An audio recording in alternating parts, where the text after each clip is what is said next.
Dari kami jelas ini adalah suatu bentuk pengkhianatan dan bentuk praktek politik yang tidak punya etika, ya, yang sangat-sangat tidak pantas.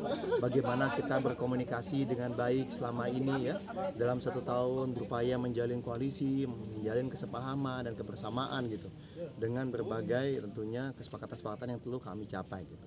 Tapi ternyata tahu-tahu di ujung mendekati pendaftaran tinggal 5 atau 6 minggu lagi, mendadak beberapa hari lalu, tepatnya sebenarnya tadi dini hari nih, kami baru dengar dari Pak Sudirman Said, ya, timnya Capres, bahwa Nasdem dan PKB telah bersepakat untuk mendukung Mas Anies Baswedan sebagai baca pres dan Pak Muhaimin Iskandar sebagai cawapres gitu. Lalu kemudian kami konfirmasi tadi sore, ya, katanya Mas Anies baru mendarat, ya, dari Surabaya. Itu baru konfirmasi Mas Anies apakah benar oleh tim 8, perwakilan tim 8, ya, dari Partai Demokrat kepada Mas Anies secara langsung melalui telepon. Mas Anies apa benar bahwa ada koalisi baru yang dibentuk oleh Nasdem dan PKB yang mendukung Mas Anies dan Gus Muhaimin. Dan yang disampaikan oleh beliau, ya benar bahwa Nasdem dan PKB bersepakat, ya kan, untuk mengusung Mas Anies sebagai capres dan Mas Muhaimin, ya, Gus Muhaimin sebagai cawapresnya.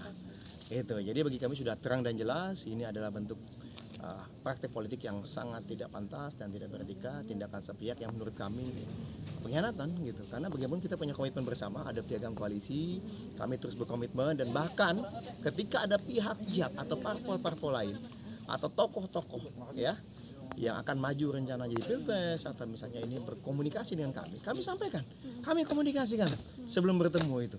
Jadi terbuka ini gitu. Tapi entah mengapa kok mendadak nih ada upaya-upaya yang kami dengar, dan ternyata selama ini katanya sudah berulang kali, tapi baru kali inilah yang ternyata tercapai kesepakatan dengan teman-teman PKB gitu. Nah ini yang bagi kami sangat disayangkan. Tapi kalau kita bicara mengenai kronologi ini, ya, udah panjang sekali bagaimana dulu, ya, prosesnya pembentukan Mas Anies misalnya bersama teman-teman Nasdem 4 bulan lebih tidak memiliki pasangan calon dan tidak mempunyai teman koalisi sampai dengan Januari, dari Oktober ke Januari, kemudian bersepakat Mas Anies mengajak Mas Ahaye, mari kita menjemput takdir, bahasanya begitu, mari kita menyebut takdir Mas Ahaye sebagai pasangan calon presiden dan wakil presiden.